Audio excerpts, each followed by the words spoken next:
Bismillah ar-Rahman ar-Rahim. Toujours votre enseignant, Monsieur Marlaoui, pour vous dispenser le cours des ondes acoustiques dans les fluides, dispensé aux étudiants de deuxième année des classes préparatoires en sciences et techniques et des universités dans la même filière et spécialité sciences et techniques. Donc alors, ce qu'il faut savoir, c'est que c'est un résumé de cours en quelques minutes, plutôt, ou bien une série de vidéos de quelques minutes plutôt, dans laquelle nous allons aborder le phénomène de propagation d'une onde mécanique. L'onde acoustique, c'est tout simplement une onde mécanique ayant une fréquence, si elle varie entre 20 Hz et 20 kHz, nous appelons ça une onde sonore. Supérieur à 20 kHz, c'est des ultrasons. Inférieur à 20 kHz, 20 Hz plutôt, ce sont des infrasons.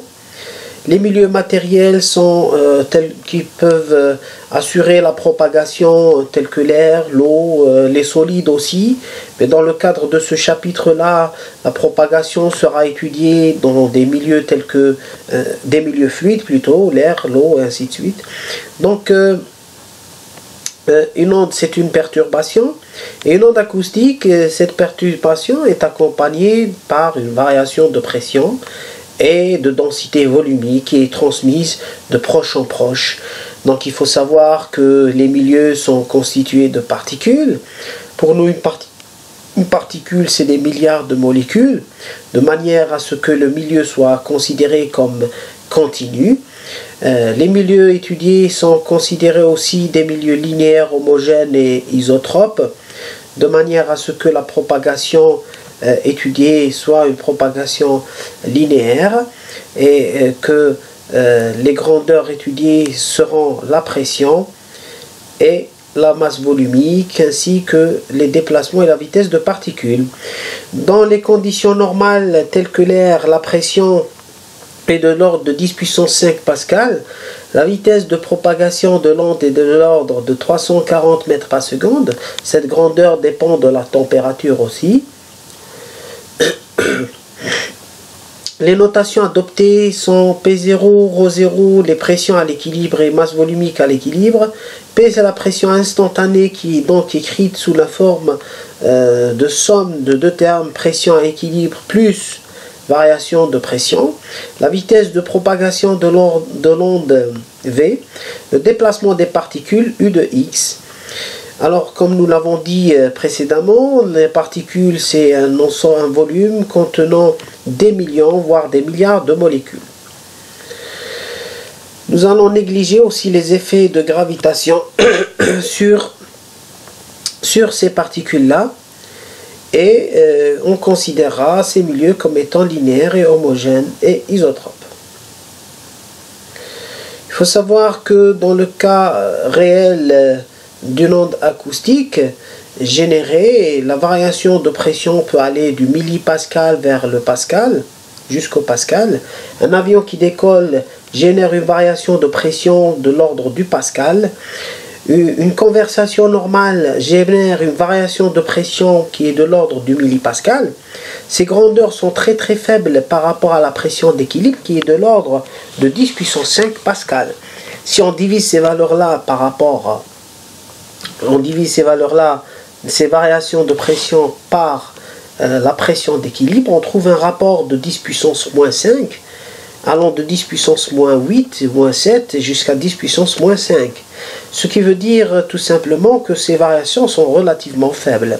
Ce qui nous permet donc de dire tout simplement que la variation de pression, de masse volumique, de déplacement de particules et de vitesse de déplacement de particules, et ces grandeurs-là sont très faibles. Et donc on adopte ce qu'on appelle l'approximation. Nous faisons l'approximation acoustique qui dit que les variations sont faibles par rapport à leur valeur d'équilibre. Alors, il faut savoir que la propagation, le phénomène de propagation d'ondes acoustiques est isentropique et adiabatique. Il est adiabatique et réversible. et tout simplement parce que la vitesse de propagation est suffisamment grande pour que les particules, pour qu'il n'y ait pas d'échange de chaleur entre les différentes couches de particules, et que cette propagation revêt un caractère réversible. Alors, afin d'établir nos équations, l'équation de propagation, nous appliquons la relation fondamentale de la dynamique à une tranche d'air comprise entre x et x plus dx. Cette tranche d'air, c'est ce que nous appelons particule. Elle est constituée de milliards de molécules ou de millions de molécules. Cette particule, c'est une particule de compression, c'est-à-dire elle a un voisin à gauche et un voisin à droite. Et ces voisins de gauche et de droite se dilatent et exercent une pression de l'extérieur vers l'intérieur au niveau des parois X et de la paroi X plus dx. Ces variations de pression génèrent un déplacement de particules au niveau de X qui est différent de celui en X et plus dx. Ce déplacement de particules est noté U de X. La relation fondamentale de la dynamique associée au développement aux limites de Taylor nous permet d'établir une première relation qui relie la vitesse de déplacement des particules, la vitesse des particules, à la variation de pression, ou bien la pression de l'onde acoustique. Cette équation est appelée équation de l'hydrodynamique.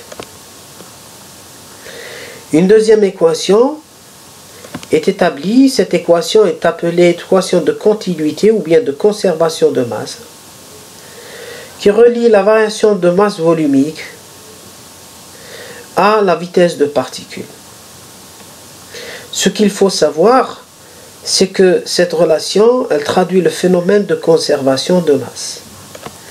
En effet, si nous revenons au niveau du schéma précédent, si on veut calculer le flux de masse qui traverse les parois, je me dis par exemple que le flux de masse qui pénètre d'ici, de l'extérieur, qui pénètre à l'intérieur de ce volume et qui sort de ce volume, si le flux de masse en X est égal, qui rentre de la paroi X est égal au flux de masse qui sort de la paroi X plus dx, il n'y aura pas de variation de masse volumique.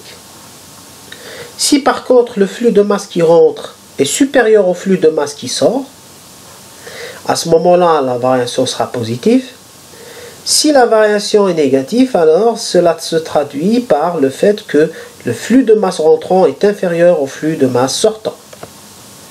Tout cela est résumé à partir de l'équation de continuité qui est tout simplement déduite à partir du calcul de conservation de flux de masse à partir des parois X et X plus dx. Une troisième équation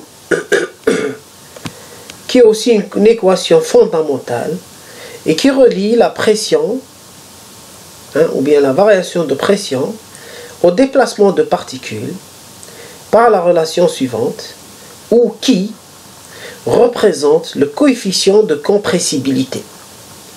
Qui, c'est le coefficient de compressibilité. Ce coefficient de compressibilité est propre à chaque fluide. Il traduit sa manière d'être comprimé lorsque ce dernier subit une pression.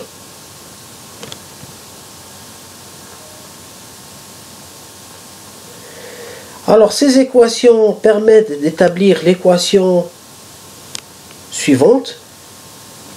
Cette équation est analogue et la même que l'équation d'onde de D'Alembert, mais cette fois-ci pour la pression acoustique. C'est une équation unidimensionnelle pour une propagation en une dimension. C'est le cas de notre cours. Et où on identifie par la vitesse le terme 1 sur racine de ρ fois qui. La vitesse de propagation de l'onde dépend de sa masse volumique et de son coefficient de compressibilité. Cette équation permet de dire aussi que la pression, en fait, c'est une onde. La variation de pression est une onde.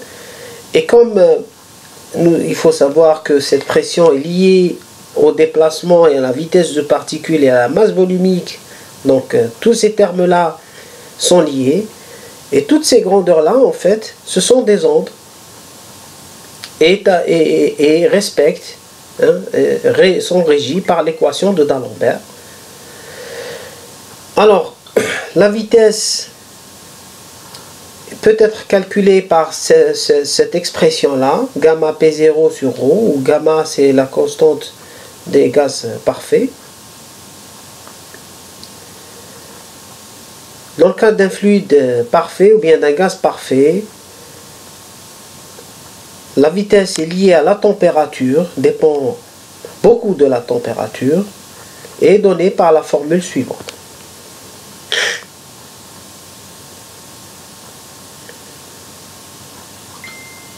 La solution de l'équation de D'Alembert est la somme de deux termes, tel que cela a été montré lors des cours précédents, relatifs à l'onde dans une corde vibrante. La solution générale, c'est la somme de deux termes, une onde progressive et régressive, une onde qui se propage dans le sens des x croissants, et une autre qui se propage dans le sens des x décroissants, les deux étant des solutions particulières. Dans le cas d'une onde harmonique, la pression s'écrit sous la forme suivante, en notation complexe, où afin de satisfaire à l'équation d'onde, le module du vecteur d'onde est égal à oméga sur V. Cette relation aussi est appelée relation de dispersion.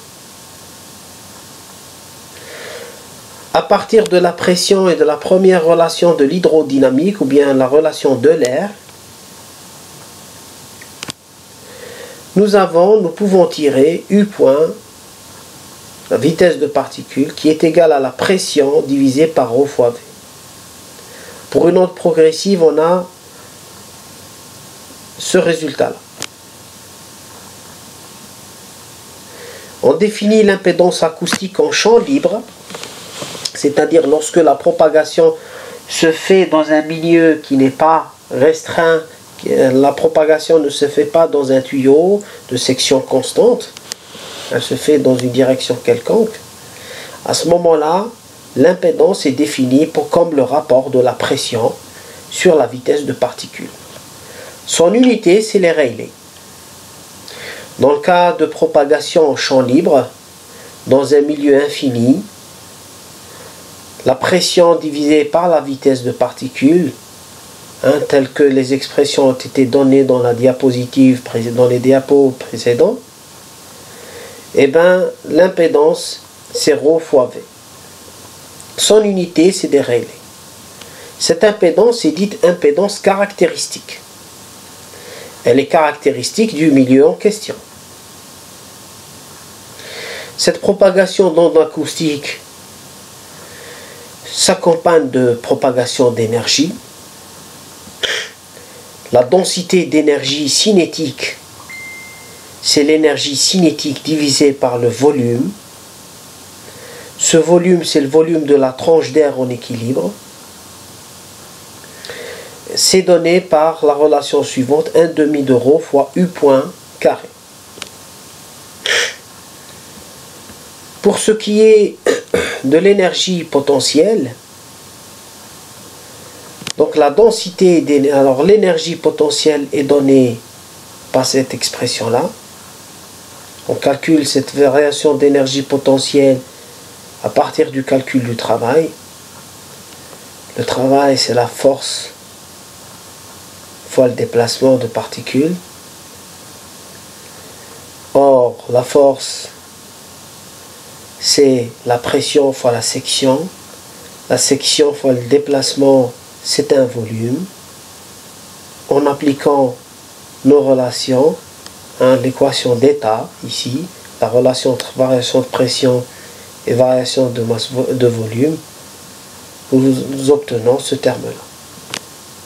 Ce qu'il faut savoir, c'est que l'expression suivante obtenue, c'est la densité d'énergie potentielle qui est égale à 1 sur 2 ρV carré fois la pression carrée, la variation de pression carré. La densité d'énergie totale étant égale à la densité d'énergie cinétique plus la densité d'énergie potentielle.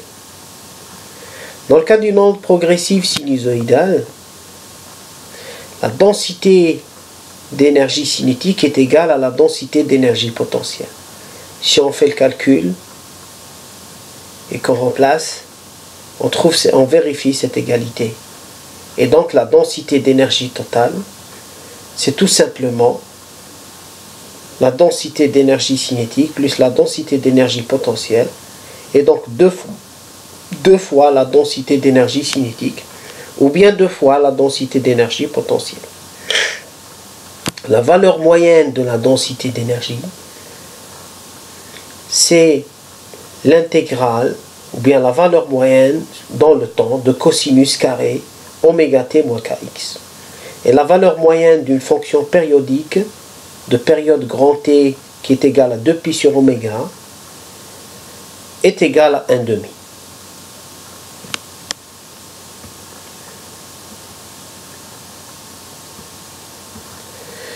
L'intensité véhiculée par une onde acoustique dans un volume petit v, ce volume c'est la section multipliée par cette longueur. Cette longueur, c'est la vitesse fois le laps de temps qu'il faut à ce volume pour parcourir une distance, dx. C'est tout simplement la variation de l'énergie par unité de temps. Et la variation de cette énergie par unité de temps, c'est donc la pression, et elle est donnée par l'expression suivante. C'est la densité d'énergie multipliée par la section par la vitesse de propagation de l'onde. L'intensité de l'onde acoustique, c'est la puissance par unité de surface. Nous pouvons calculer cela en utilisant tout simplement la puissance, c'est la force fois la vitesse de particules, et on peut tirer nos relations. Alors, ce qu'il faut savoir, c'est que nous obtenons cette formule-là. L'intensité moyenne, c'est la puissance moyenne par unité de surface. La valeur moyenne de la puissance par unité de surface, c'est tout simplement cette valeur moyenne dans le temps, qui est égale à 1,5 fois P0 carré sur ρV.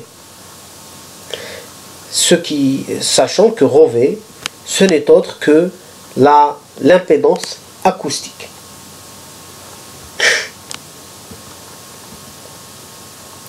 On définit le niveau sonore comme étant une échelle permettant de graduer les intensités acoustiques, sachant que leurs intensités varient de l'ordre de 10 puissance moins 12 à 10 puissance 1, 10 puissance 2 par exemple. Et puis, donc, comme cette échelle est très très grande, l'échelle logarithmique permet d'effectuer des graphiques. Et donc, l'intensité, ou bien le niveau sonore, c'est 10 log décimal de I sur I0. I0, c'est l'intensité de référence. Cette intensité de référence correspond à un niveau de décibel égal 0. C'est la plus faible intensité qui peut être entendue, ou bien c'est la plus faible intensité que l'être humain puisse déceler ou bien détecter.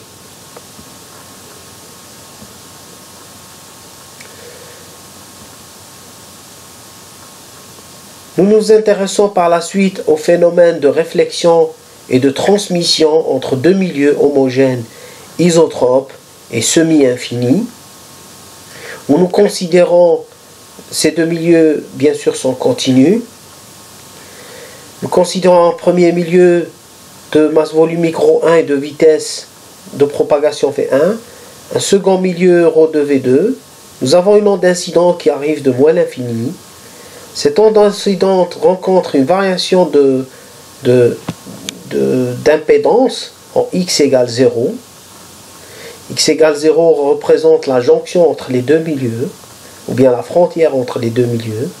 Et au niveau de cette frontière, nous avons un phénomène de réflexion et de transmission dans le second milieu.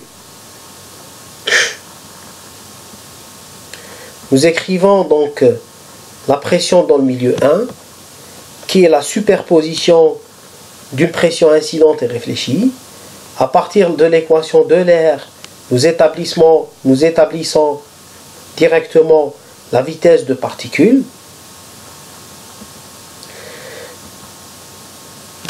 Pour le second milieu, la pression 2 sera celle qui est transmise, qui est une onde progressive. Et donc, la vitesse de particules est donnée par cette expression. Donc ici, progressive et régressive. Progressive. L'onde transmise, c'est une onde progressive. La continuité des pressions x égale 0 permet d'écrire une relation entre les amplitudes qui est A plus B égale C. La continuité aussi des vitesses de particules nous permet d'établir une relation entre les deux amplitudes A moins B égale C. En effet, en x égale 0, si nous revenons en arrière, en x égale 0, la pression gauche et la pression à droite en x égale 0 est la même. Et puis en x égale 0, les vitesses de particules sont égales aussi.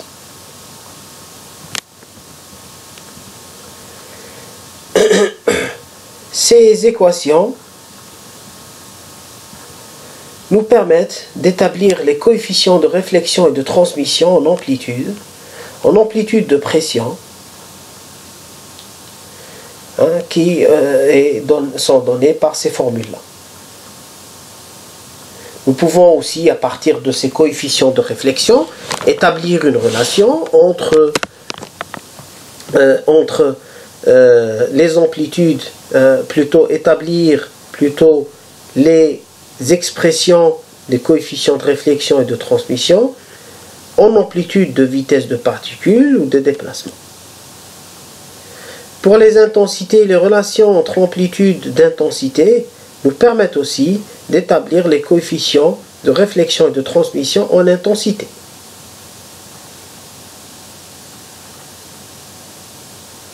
Voilà.